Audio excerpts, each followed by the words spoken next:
Look around at the couples you know. She is the one who remembers birthdays, asks how everyone feels, tries to keep the peace, and somehow she is still called too emotional, too demanding, or never satisfied. Maybe you were taught that women are mysterious, dramatic creatures who always want more. But what if that is not the real story at all? Think of the last time a woman in your life went quiet instead of arguing. Did you assume she was fine, or did you ask what she had to carry alone that night? Here is the quiet truth underneath all of this. In many relationships, there is a repeating pattern where a woman's inner world and the label she receives from the outside do not match. She is carrying fear, responsibility, and a constant radar for tension, but what people see is dramatic, controlling, or never happy. The loop often starts early. As a girl, she may have watched her mother hold the emotional weight of the family, soothing everyone, reading the room, predicting conflict before it exploded. Nobody called that work, they just called it being a good woman. So she learns that love means scanning for danger, anticipating needs, noticing what could go wrong. Meanwhile, many boys grow up in homes where big feelings are mocked, shut down, or quietly handed to the women to manage. They learn that being strong means staying calm and fixing problems, not talking too much about what hurts. Years later, she lies awake thinking about bills, kids, health, unspoken tension, while he tells himself, if no one is yelling, we're fine. This difference in emotional training is the heart of what we can call the mistranslation loop. She thinks she is saying, I'm scared and I want us to be safe, but what reaches him sounds like, you are failing. He thinks he is saying, I don't want to fight with you, but what reaches her sounds like, you and your feelings don't matter. Over time, this loop writes a false story about women. That they are never satisfied, that they create problems from nothing, that they enjoy drama. In reality, what we are seeing is not a mysterious female nature, but a learned pattern built from family models, defense mechanisms, and two emotional dialects that no one ever taught them how to translate. From the woman's side, the inside of this looks very different from the story most men are told. On the surface, it might look like she is picking a fight about dishes in the sink or a message you replied to too slowly. But inside, there is usually a much older fear talking. Many women carry a deep, almost quiet question. Am I safe here, or am I slowly becoming invisible? That question does not arrive as a calm sentence. It shows up as a tight chest when you check out mentally, as a sharp tone when you dismiss her concern, as tears that seem too big for such a small situation. What looks like overreaction from the outside often feels, to her, like a survival alarm. When a woman loves someone, she rarely just loves casually. She invests her time, her body, her future, her reputation, sometimes her financial safety, and very often her emotional identity. She moves her boundaries, her plans, her version of me at my best to make space for us. That level of investment makes her radar very sensitive to signs of being replaced, downgraded, or slowly pushed to the back of your mind. So when you hide your screen for a second too long, or forget something she said mattered, it does not feel like one tiny mistake. It feels like a preview of a future where she is not chosen anymore. Imagine a typical evening. You are both on the couch. She notices you scrolling, laughing at something on your phone. She has had a long day carrying 1,000 invisible tasks, from remembering that your mother's birthday is coming up to mentally planning next week's schedule. She looks at you and thinks, I miss him, even though you are right there. She says, you're always on your phone. In her inner language, what she means is, I miss feeling like we are a team. But what she sees in your face is irritation, or a sigh, or a joke that brushes it off. After a while, her nervous system stops trusting that gentle bids for connection will be answered. So she raises the volume. That is when the accusations, sarcasm, or tears come out. Not because she likes drama, but because the soft version of her pain did not move you. Many women also carry the fear of being too much and not enough at the same time. Too emotional, too sensitive, too demanding. Not pretty enough, not calm enough, not successful enough. Every time you say, you're exaggerating, or you're making a big deal out of nothing, it presses exactly on that double wound. To protect herself, she may start to shut down. She talks less, asks for less, pretends she is fine. From the outside, this can look like peace. From the inside, It feels like slowly turning the lights off in her own heart because she has decided that her feelings are unsafe. Here. From the man's side, a lot of this looks and sounds very confusing. Many men grow up with a simple instruction: if there is a problem, fix it. If there is nothing to fix, relax. Feelings are often treated like background noise. So when a woman brings up the same issue again, his brain does not hear, "I am scared of losing you." It hears, "You are not good enough, no matter what you do." In his internal language, walking away from an argument, going quiet, or changing the subject are not always signs of disrespect. Very often, they are his way of saying, "I don't want to make this worse. I don't know how to win here without hurting you more, so I will just retreat." Take that moment when she says, "We never spend time together like before." She may be speaking from a place of nostalgia and loneliness, remembering the version of you who looked at her like she was the center of the room. What reaches his ears, though, can sound like, "You are failing at being a partner." If he already carries his own private fears about money, performance, or being good enough, that sentence lands like a punch to the chest. His shoulders tense. His tone hardens. Suddenly, the conversation is no longer about closeness. It is about defense.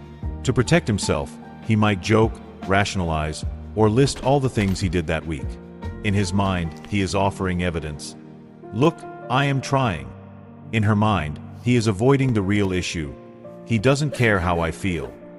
When she cries or raises her voice, many men experience it like a storm they are not equipped to handle. They were never taught that tears and intensity can be a form of, "Please meet me here." Instead, they hear danger. Their nervous system says, "If you stay in this conversation, you will be shamed, blamed, or trapped." So they shut down, go to another room, or escape into work, games, or a screen. To her, that looks exactly like abandonment in the moment she needs him most. To him, it feels like self-protection in the moment he feels most attacked. This is the core mistranslation. Her attempts to reconnect are often decoded as personal attacks, and his attempts to avoid conflict are often decoded as indifference. Most of the time, neither side wakes up thinking, "How can I hurt this person today?" They are both using emotional strategies that once kept them safe, now colliding in a shared space where no one gave them a dictionary for the other person's language. Here is where it gets uncomfortable. The first hard truth is that many men enjoy the benefits of a woman's emotional labor while secretly resenting the form it takes. They like having someone who remembers the details, who notices when they are off, who smooths over awkward family moments, who keeps track of birthdays and appointments. But when that same woman uses her voice to say, "I'm not okay with this," or "I need more from you here," suddenly she becomes too much. You cannot selectively value a woman's sensitivity only when it makes your life easier and dismiss it when it asks something of you. If you keep doing that, you are training her to believe that the only acceptable version of her is the one that stays quiet about her own pain. The second hard truth is that many women, without realizing it, communicate in a way that punishes honesty and then wonder why he hides. They say they want the truth, but when he finally admits that he is tired, scared, or unsure, they react with sarcasm, contempt, or comparison. Other men don't complain like this, or, "I can't believe you feel that way." Over time, he learns that opening up is expensive and never worth the cost. So he goes back into silence, which confirms her belief that men don't talk, and the loop tightens again. Loving someone does not give you a free pass to make their vulnerability a target. The third hard truth is that both sides often protect their favorite story more than they protect the relationship. His favorite story might be, "Women are impossible to please." Hers might be, "Men are naturally selfish." These stories feel safe because they explain disappointment without asking you to change your own habits. But as long as you keep repeating them, you will walk into every conflict already sure that the other person is the problem. You stop being curious. You stop listening. You stop asking, what is really happening underneath this behavior? The hidden truth about many women is not that they are mysterious creatures. It is that their fear, exhaustion, and longing have been misread for so long that even they sometimes believe the wrong story about themselves. So what does a way out of this misreading actually look like in real life? It rarely starts with a dramatic speech. More often, it begins with small, repeatable shifts. One simple practice that helps many couples is scheduling 10 undistracted minutes a day where both phones are out of reach. not to solve every issue at once, but to ask, "How is your heart today?" and listen without interrupting, fixing, or defending. In that short window, a woman can share something before it explodes, and a man can practice staying present without needing to have the perfect answer. Another quiet shift is changing the tone of the first sentence.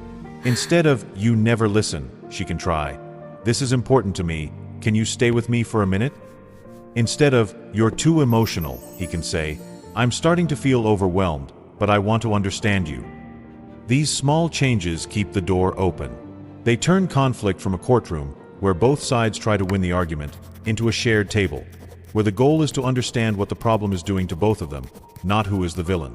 Underneath all of this is a simple, uncomfortable reality. None of us were given a manual on how to love another human being while carrying our own wounds. Most women were not taught to name their fear without apologizing for it. Most men were not taught to stay present with someone else's feelings without feeling like a failure. So you meet each other as adults, but inside, there are still younger versions of you trying not to be abandoned, not to be shamed, not to be replaced. When a woman looks mysterious or never satisfied, what you are often seeing is not a game.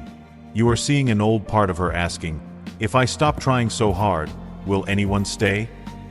The hidden truth is that women are usually not what the lazy stereotypes say. They are not born complainers or natural drama. They are human beings who were trained, over years, to carry emotional weight with one hand while pretending everything is fine with the other. When they finally speak up, it is often because the cost of silence has become higher than the fear of being called difficult.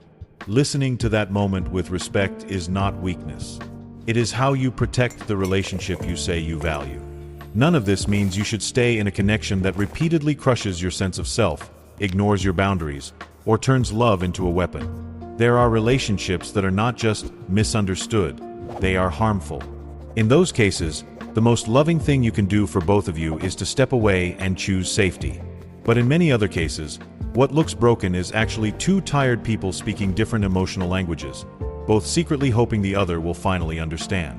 If you recognize yourself in this story, as the woman who is tired of being misread, or the man who is tired of feeling like the villain, take it as an invitation. Not to blame, not to beg, but to start a different kind of conversation. To say, "This is what it feels like inside my skin when we fight," and to stay long enough to hear the answer. You may not fix years of mistranslation in one night, but every honest, calm exchange adds a small deposit into that emotional bank account between you. If this spoke to you, consider liking the video, sharing it with someone who needs to hear it, and subscribing to the channel. That way, we can keep building a space where men and women learn to understand each other instead of just fighting the same old battles.